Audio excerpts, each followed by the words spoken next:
Hello everyone, welcome back to my channel. आज की class में हम करेंगे class 10th maths chapter number 3, that is pair of linear equations in two variables के examples, that is example number 8 and example number 10। चलिए start करते हैं। Example number 8 हमें क्या कहता है? Example number 8 says the ratio of incomes of to persons is 9:7। दो persons हैं, उनकी इनकम्स की रेशो दे रखी है एज वेल एज उनके एक्सपेंडिचर्स की भी रेशो दे रखी है।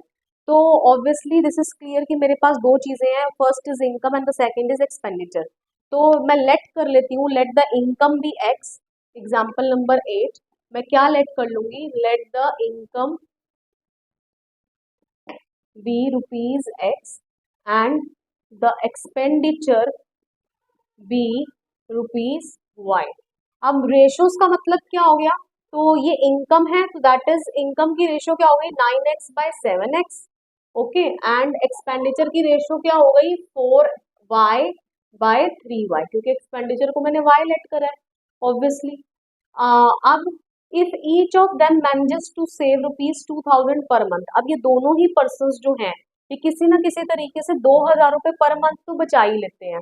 ओके, अब मुझे ये बताओ, सेविंग की बात हो रही है, सेविंग मैं कैसे निकालती हूँ अपनी? मैं जो टोटल मेरी जो इनकम है उसमें से एक्सपेंडिचर को माइनस कर दूंगी, जितना मेरा खर्चा हो रहा है, और जो मैंने पैसे बचा लिए वो मेरी क्या हो जाएगी? सेविंग हो जाएगी।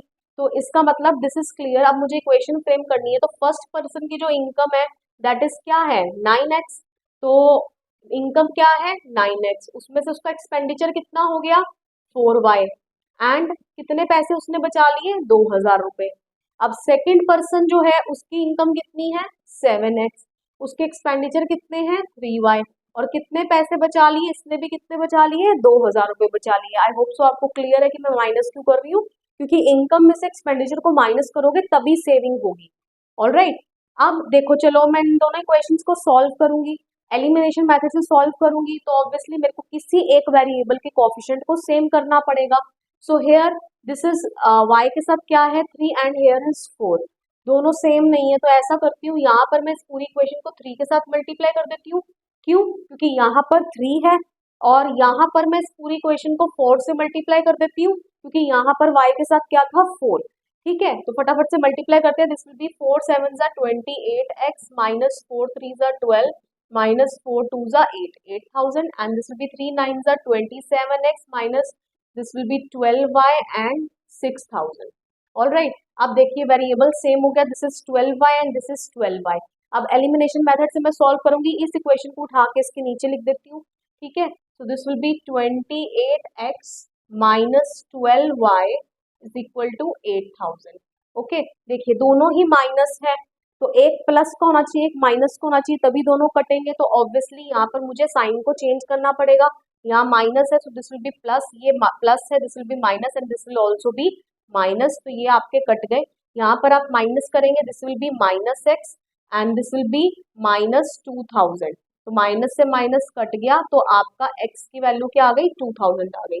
जैसे ही आपकी एक्स की वैल्यू 2000 आ गई, आप उसको यहाँ पर सब्सटीट्यूट कर दीजिए किसी एक इक्वेशन में। तो चलिए मैं यहाँ सब्सटीट्यूट कर देती हूँ, ये थी मेरी main equation, that is 7x minus 3y is equal to 2000। तो यहाँ पर मैं x की वैल्यू को सब्सटीट्यूट कर दूंगी, तो this will be 7 into 2000 minus 3y is equal to 2000। So this will be 7 2 14 minus 3y is equal to 2000। So this will be minus 3y 2000, यहाँ पर प्लस 14,000 है, तो यहाँ आके minus 14,000। So this will be 14,000 में से 2000 चले गए, that will be 12,000, and minus का निशान आएगा, this will be minus 3y, minus से minus cancel, so 12,000 divided by 3, so this will be 4,000। तो ऑब्वियसली मुझे x की वैल्यू पता चल गई, दैट इज 2000, एंड y की वैल्यू पता चल गई, दैट इज 4000। और अगर आपने चेक करना है कि आपका आंसर ठीक आया या नहीं आया, तो आपने क्या कर लेना है? हाँ, y इज एक्सपेंडिचर। ओके, तो आपने किसी एक इक्वेशन में इनको सब्स्टिट्यूट करके देख लेना है। तो चलिए यहाँ पर सब्स्टिट्यूट कर लेते हैं। तो इसका मतलब देखिए, यहाँ पर x की वैल्यू आई है, यहाँ पर अभी रेशो क्या थी? इसकी इनकम क्या थी? अभी क्वेश्चन क्या आ गया? Find there monthly incomes. तो इनकी इनकम बताइए कितनी है। तो अभी तो x की वैल्यू, जो फर्स्ट पर्सन है, इसकी इनकम रेशो कितनी दे रखी थी इनकी? ये फर्स्ट पर्सन है एंड ये सेकेंड पर्सन है, इनकी इनकम की रेशियो थी 9x/7x। तो इसका मतलब अगर मुझे इनकम निकालनी है तो इनकम इतनी इनकी क्या हो जाएगी, इसकी थी 9x, तो यहाँ पर आप x की वैल्यू को सब्स्टिट्यूट करोगे, दिस विल बी 2000। तो इसका मतलब 18,000 वॉज हिज इनकम, 18,000 इसकी रुपीज इनकम थी। एंड सेकेंड पर्सन की क्या इनकम थी, 7x, that is 7 into 2000, that is 14,000, इसकी इनकम थी 14,000 रुपीज। अब एक्सपेंडिचर ऐसे निकालते हैं, जैसे मान लो किसने इनकम बोले हैं, लेट सपोज वो एक्सपेंडिचर बोल दे, तो एक्सपेंडिचर भी मैं निकाल लूंगी किस तरीके से, इनके एक्सपेंडिचर कितने थे, इसी का एक्सपेंडिचर इसके आगे लिख लेते हैं। इसका एक्सपेंडिचर क्या था, 4y, तो 4 को आप y से मल्टीप्लाई करेंगे तो 4 4 जा 16,000, एंड दूसरे का 3y, तो 3 इंटू 4 दैट विल बी 12,000। और अगर आपने चेक करना है कि आपका आंसर ठीक आया या नहीं, तो दोनों ही 2,000 रुपये बचा पा रहे थे। तो ऑब्वियसली देखिए इसकी इनकम कितनी है, टोटल 18,000, 18 में से 16,000 खर्चा कर दिया, कितने रुपए बच गए, 2,000 रुपए बच गए। And in the same manner 14,000 रुपए इनकम है, 14,000 रुपए में से 12,000 रुपए खर्चा कर दिया, कितने रुपए बच गए, 2,000 रुपए बच गए। यही मेरा क्वेश्चन था, मुझे पता चल गया, मैंने जो आंसर निकाला है that is 100% correct. Alright, I hope so this example is clear to you. Moving on to the next example. Next example is example number 10। The sum of a two-digit number and the number obtained by reversing the digits is 66। तो सबसे पहले मैंने आपको to digit number का concept clear करा था, तो चलिए इस क्वेश्चन को यहाँ कर लेते हैं। Example number 10, to digit number, let suppose एक वंस प्लेस पे नंबर होता है, एक टेंस प्लेस पे होता है। Let suppose I am taking a number for an example that is 26। तो इस 26 को मैं कैसे लिखती हूँ, मेरा 26 कैसे बना, मैंने 2 को ऑब्वियसली क्योंकि टेंस प्लेस पर है 10 से मल्टीप्लाई किया होगा, एंड 6 जो है वो वंस प्लेस पे, 6 को मैं 1 से मल्टीप्लाई करूंगी, तभी मेरा ये नंबर बनेगा। 2 into 10 is 20 plus 6 that is 26। सो ये बेसिकली आपका फॉर्मेट होता है टू डिजिट नंबर को लिखने का। ऑलराइट, तो अभी क्या है, एक टू डिजिट नंबर है, मुझे नहीं पता वो नंबर क्या है। ऑलराइट, तो मैं लेट कर लूंगी, late the digit at ones place be x and digit at tens place be y। ठीक है, मैंने लेट कर लिया कि जो वंस प्लेस पे डिजिट है वो x है और जो टेंस प्लेस पे डिजिट है वो y है।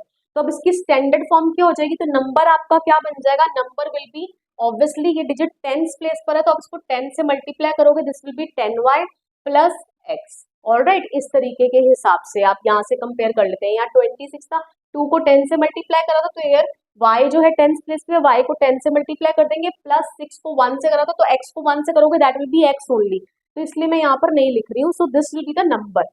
ऑलराइट, इसके हिसाब से तो ये मेरा नंबर है। अब वो क्या बोल रहा है, the sum of a two digit number, जो एक 2 डिजिट का नंबर है, so this is the number, 2 digit का नंबर ये है, and the number obtained by reversing the digit. अब एक ऐसा नंबर, अगर मैं इसकी डिजिट्स को रिवर्स कर दूं मतलब मैं अगर वंस प्लेस पर जो x था उसको मैं टेंस प्लेस पर ले आऊं, एंड जो y मेरा टेंस प्लेस पर था उसको मैं वंस प्लेस पर ले जाऊं। अब मेरा नंबर क्या बन जाएगा, रिवर्स करने पे order of the digit that will B 10x plus y, and y this is so, वो आपको क्लियर हो ही चुका होगा मैंने ऐसा क्यों लिखा। तो वो क्या बोल रहा है कि ये नंबर है, एंड जब उसके ऑर्डर को रिवर्स करे तो ये नंबर है। अब एक बार फिर दोबारा क्वेश्चन पढ़ते हैं, द सम मतलब दोनों को प्लस करना है, of a two digit number, एक टू डिजिट का नंबर है, this is 10y plus x, and the number obtained by reversing the digit, ये नंबर आया आपका डिजिट्स को रिवर्स करने पे, that is 10x plus y। तो इन दोनों डिजिट्स का जो सम है, एक टू डिजिट नंबर का, एंड अगर उसकी डिजिट्स को रिवर्स कर दे तब जो नंबर बना उसका, उन दोनों को प्लस करे तो वो आपका कितना है, इज मतलब इज इक्वल टू इज 66। तो ये सम कितना है, 66 है। ऑलराइट, पहले इसको सॉल्व कर लेते हैं फिर आगे क्वेश्चन पढ़ेंगे। तो this will B 10y plus y is 11y, 10x plus x is 11x is equal to 66, 11 will be common, so this will be y plus x is equal to 66, so this will be y plus x, 11 को यहाँ जाके divide करोगे, so this will be 6। तो ये आपकी एक equation बन गई। अब आगे क्वेश्चन पढ़ लेते हैं, क्या कह रहा है, if the digits of the number differ by 2, वो बोल रहा है कि जो ये नंबर की जो डिजिट्स हैं ये क्या हो रही है, डिफर बाय 2, मतलब कि इन दोनों में 2 का अंतर है। अब ये नहीं बताया कि टेंथ प्लेस वाले में से वंस प्लेस को माइनस करना है या वंस प्लेस वाले में से टेंथ प्लेस को माइनस करना है। तो इसका मतलब यहाँ दो केसेस बन सकते हैं। या तो आपका फर्स्ट केस क्या बनेगा, क्योंकि दोनों डिजिट्स का डिफरेंस दे रखा है, डिफर मतलब माइनस, या तो हो सकता है यहाँ पर y में से x को माइनस करो तब 2 आ जाए, या तो x में से y को माइनस करूं तब 2 आ जाए। दो केसेस बन सकते हैं। तो चलिए क्योंकि देखिए आगे क्वेश्चन पूछा हुआ है फाइंड द नंबर, नंबर बताओ and how many such numbers are there, और ऐसे कितने नंबर्स होंगे। तो देखिए ये दो केसेस बन रहे हैं, दोनों केसेस से एक बार इस इक्वेशन के साथ इसको सॉल्व करेंगे, देखेंगे तब x और y की क्या वैल्यू आ रही है, और एक बार इस इक्वेशन के साथ दूसरी इक्वेशन को सॉल्व करेंगे और देखेंगे x और y की क्या वैल्यू आ रही है। तो चलिए पहले हम y प्लस एक्स के साथ सॉल्व कर लेते हैं y minus X is equal to 2, ये first case and second case. तो फर्स्ट केस से पहले हम सॉल्व कर सकते हैं, तो this will be y minus X is equal to 2। तो देखिए ये तो अपने आप ही कट गया, एक प्लस का एक माइनस का, this will be 2y is equal to 8, y is equal to 8 divided by 2, तो 2 4 जा 8, y की वैल्यू आ गई 4। जैसे ही y की वैल्यू 4 आ गई उसको यहाँ सब्स्टिट्यूट कर देंगे, तो y is 4 plus x is equal to 6, so x will be 6 minus 4, तो x की वैल्यू आ गई 2।